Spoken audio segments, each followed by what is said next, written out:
Hello, hello mga ma'am and sir! Kumusta po ang inyong holidays?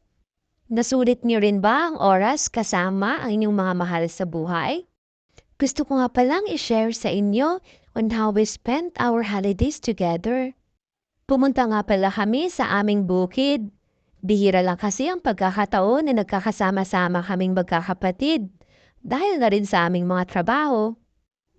Kaya yun, sinulit na namin gawin ang matagal na namin inaasam-asam na gawin sa bukid. Yun ay ang paglupak ng saging. Sobrang sabik na kasi kaming kumain ito.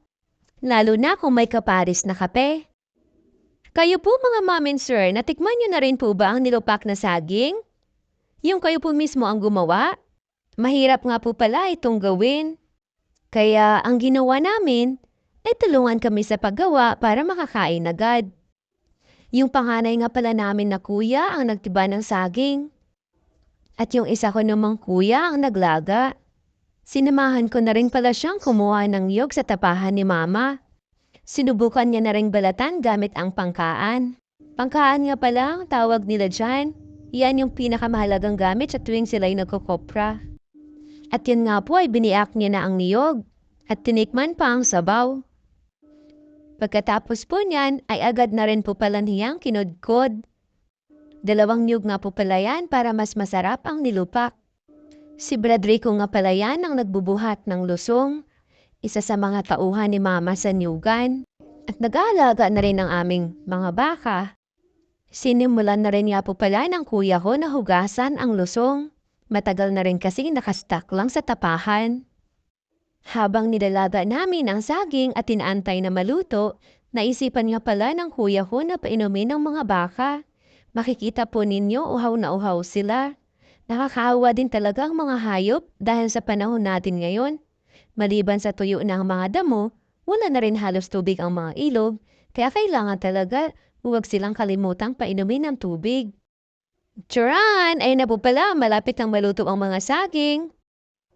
Ako nga pala ang nagvi-video ng mga oras na yan, kaya ang kuya ko na rin ang nagasikaso sa pagbalat ng mga saging. Kung mapapansin po ninyo, mahirap balatan dahil kahahango lang mula sa apoy. Inihanda ko na rin nga po pala ang mga gagamitin dahil sa labas kami magbabayo ng saging.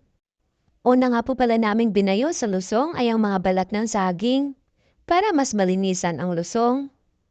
Akala talaga ng mga bata yun ay papakain sa kanila. At ayan, sinimulan na po namin ang paglulupak. Curious na curious sila kung ano ang ginagawa namin. Akala nila naglalaro lang kami. First time kasi nilang makakita ng ganyan.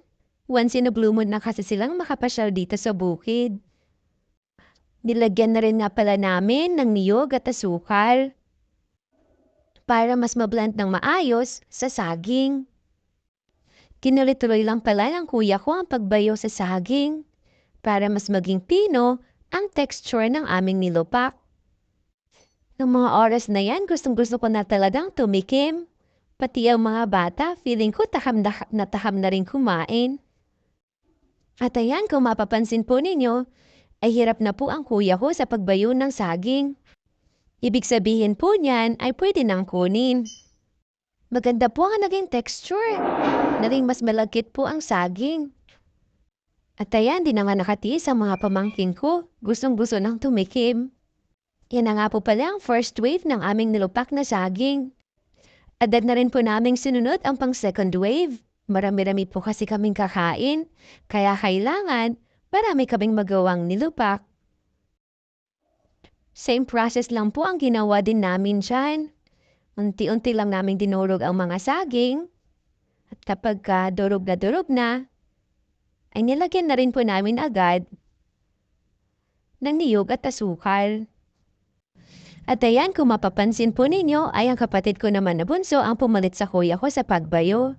Pagod daw po kasi ang kuya ko at kailangan niya magpahinga kahit saglit lang. Ayan na parami yata ang paglaray ko ng asukal. At yun na nga, hindi rin nakatiis ang kapatid ko. Kuya ko na ulit ang tumuloy sa pagbayo. Tuwang-tuwa nga pala mga pamangkin ko dyan dahil natikman na nila ang nilupak na saging. Tinanong ko nga po pala sila dyan kung gaano kasarap ang nilupak. At sabi ng Bidoy, 1 out of 10 ay 10 din daw po na score ang ibibigay niya. At yan po, sinubukan ko rin pong magbayo ng mga oras na yan. Kung mapapansin po ninyo ay hirap na hirap po akong iangat ang bayo dahil sobrang lagkit na po ng saging. Kaya ang ginawa ko ay ginawa ko na po agad sa lusong dahil feeling ko pwede nang kunin at kainin. At ayan po, marami-rami rin ang aming nagawa dahil napuno rin namin ang aming lalagyan. Tinikman ko na rin nga po ng mga oras na yan dahil hindi na po ako nakatiis. At ayun, syempre, craving satisfied talaga. Sakto lang ang lasa, hindi masyadong matamis, at napakamalinamnam. Subukan niyo na rin po mga mom and sir. Ito po yung pagkain na talagang mag-i-enjoy kayo. Yan lang po muna. Thank you for watching. Bye!